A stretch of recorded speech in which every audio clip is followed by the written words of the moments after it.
Hello dear students, chapter wise PYQ सिरीजमध्ये आज आपण डिस्कस करणार आहोत केमिकल रिॲक्शन्स अँड इक्वेशन ह्या चॅप्टरमध्ये प्रिव्हियस इयरला कोणते कोणते क्वेश्चन्स किती मार्कांसाठी विचारलेले होते.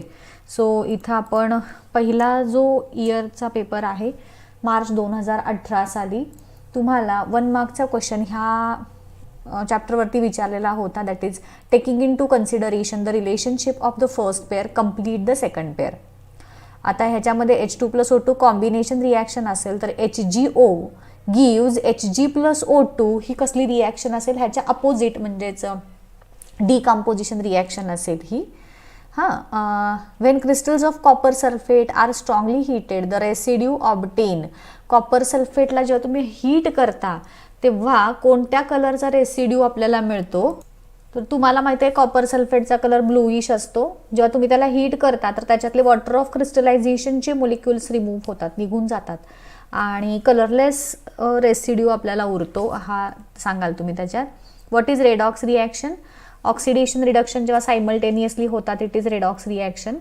तर एक एक्झाम्पल देऊन एक्सप्लेन करायचं असतं जिथे, तेव्हा तुम्ही पहिल्यांदा वर्ड्समध्ये लिहाल ती रिॲक्शन जी असेल ती, मग इक्वेशनच्या फॉर्ममध्ये लिहाल आणि मग खाली त्याच्यात दाखवायचं की कोणाचं ऑक्सिडेशन झालंय, कोणाचं रिडक्शन झालंय. सो ह्या पद्धतीनं स्टेप वाईज तुम्हाला आन्सर लिहायचं आहे. मार्च 2019 ह्या चॅप्टरवरती 1, 2 आणि 3 मार्कांचे प्रश्न विचारलेले होते. The reaction of iron nail with copper sulphate, iron nail Fe, copper sulphate CuSO4, मग Fe+CuSO4 ही कसली रिॲक्शन झाली, तर डिस्प्लेसमेंट रिॲक्शन झाली. आउट ऑफ, आता 2 मार्कचा क्वेश्चन काय बघा. Out of sodium and sulphur which one is metal, explain its reaction with oxygen. आता तुम्हाला तर माहिती आहे सोडियम मेटल आहे, त्यात काही खूप विशेष नाही. मग त्या सोडियमची ऑक्सिजन सोबत रिॲक्शन म्हणजेच ऑक्साईड जो फॉर्म होतो सोडियमचं ते तिथं सांगायचं आहे, एक्सप्लेन करायचं आहे. म्हणजेच वर्ड्समध्ये तुम्हाला तिथं सांगायचं आहे की Wien sodium reacts with oxygen असं, तेव्हा त्याचं ऑक्साईड तयार होतं वगैरे आणि मग रिॲक्शन दाखवायची. 3 मार्कचा क्वेश्चन काय होता, study the following chemical reaction and answer the questions. AgNO3 plus NaCl gives AgCl plus NaNO3. आता एक मिनिट, याच्यामध्ये Na कॅपिटल झालेला होता. तर या पद्धतीनं तुम्ही ही रिॲक्शन विचारलेली आहे. Identify and write the type of chemical reaction. इथं खाली तुम्हाला दिसते, इथं हा ॲरो दिसतो जेव्हा, तेव्हा ही डबल डिस्प्लेसमेंट रिॲक्शन ओळखून जायची. Definition of above type of chemical reaction, double डिस्प्लेसमेंटची डेफिनिशन इथं लिहायची. Names of reactants and products, ह्याच्यातले तुम्हाला तर माहिती आहे silver nitrate, sodium chloride, silver chloride आणि सोडियम नायट्रेट. त्यानंतर जुलै 19 ह्याच्यावरती 1 मार्कचा प्रश्न तुम्हाला विचारला आणि 3 मार्कचे आहेत. 2 प्रकारचे प्रश्न आहेत. त्याच्यात 1 मार्कचे प्रश्न काय काय आहेत बघा, की राईट को relation. Molecular formula beryllium oxide is BeO असेल तर बेरिलियम क्लोराईडचा काय असेल, सोपा आहे.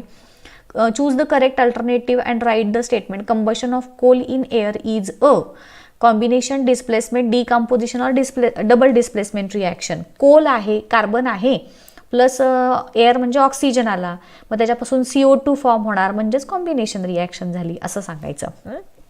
The crystals of ferrous sulphate are blue, pink, pale green और कलरलेस. तर ह्याच्यामध्ये फेरस सल्फेट तुम्हाला माहिती आहे, मग अशी आपण कॉपरचा कसा ब्लू बघितला होता कलर, तसा ह्याच्यामध्ये पेल ग्रीन कलर असतो फेरस सल्फेटचा.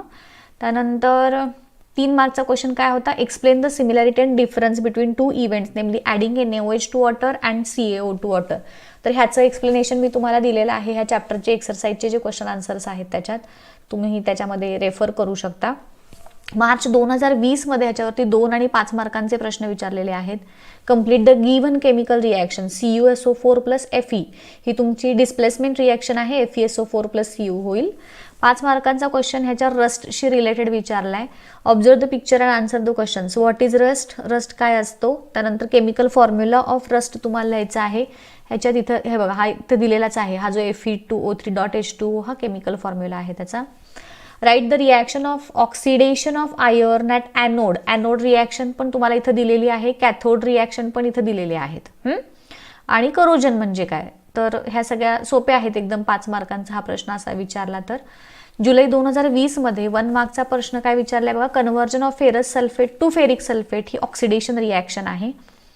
Give reason, copper vessels turn greenish and silver articles turn blackish when kept open in air for long time. तर त्यांचं ऑक्सिडेशन होतं. मग कॉपर व्हेसलमध्ये काय तयार होतं, कॉपर कार्बोनेट तयार होतो. कॉपर कुणाबरोबर रिॲक्ट होतो आणि कॉपर कार्बोनेट तयार होतो ते लिहायचं. सिल्वर कुणाबरोबर रिॲक्ट होतो आणि त्याचं सल्फाईड तयार होतं ते लिहायचं. आणि मग त्या दोन्ही म्हणजे त्यांचं मेन्शन करायचं आणि म्हणून त्याचे रंग चेंज होतात due to formation of that particular कोणतो कार्बोनेट आणि सल्फाईड असतो बघा. Identify A and B from the following table. आता ह्याच्यामध्ये लाईमस्टोनला हीट दिली आहे. हीट दिल्यानंतर तुम्हाला माहिती आहे ह्याच्यापासून 2 पदार्थ तयार होतात. ही कसली रिॲक्शन म्हणणार आपण आता ह्याला, डिकम्पोजिशन रिॲक्शन म्हणणार. कॅल्शियम ऑक्साईड आणि CO2 तयार होतात बघा ह्याच्यातून. तर ती रिॲक्शन इथं लिहायची. 3 मार्कचे क्वेश्चन्स काय आहेत ह्याच्यात, answer the following, write endothermic और एक्झोथर्मिक नेचर. आता ही एक्झो की एंडो कशी ओळखायची, तर ह्याच्यामध्ये आता इथं कुठं तुम्हाला लिहून दिलेलं नाहीये. तर जनरली जेव्हा कोणत्याही केमिकल रिॲक्शनमध्ये हीट आयदर ॲरोवरती दिलेली असते किंवा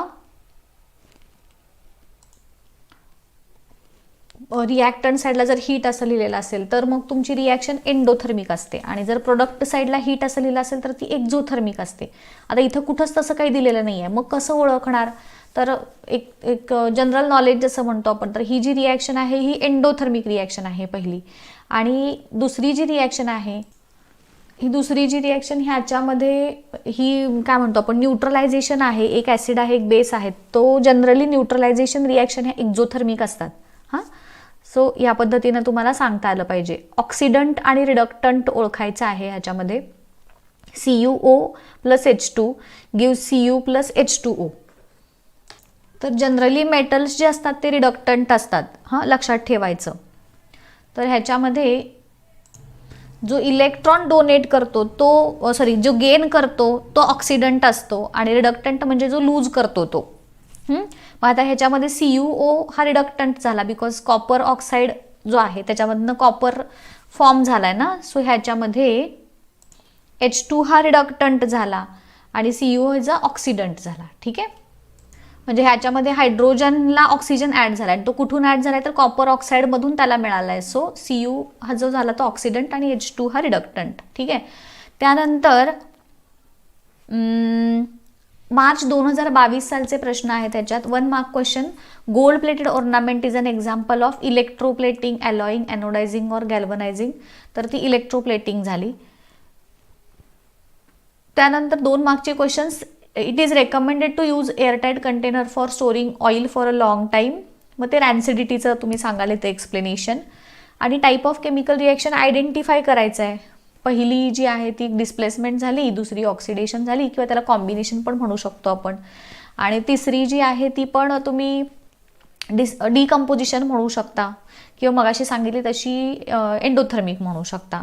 ठीक आहे. सो ह्या पद्धतीचे हे प्रश्न झाले तुमचे 2022 पर्यंत विचारलेले ह्या केमिकल रिॲक्शन आणि इक्वेशन ह्या चॅप्टरवरती. नेक्स्ट व्हिडिओ जो बनवेन त्याच्यामध्ये आपण नेक्स्ट चॅप्टर घेऊयात. Till then goodbye, thank you and all the best.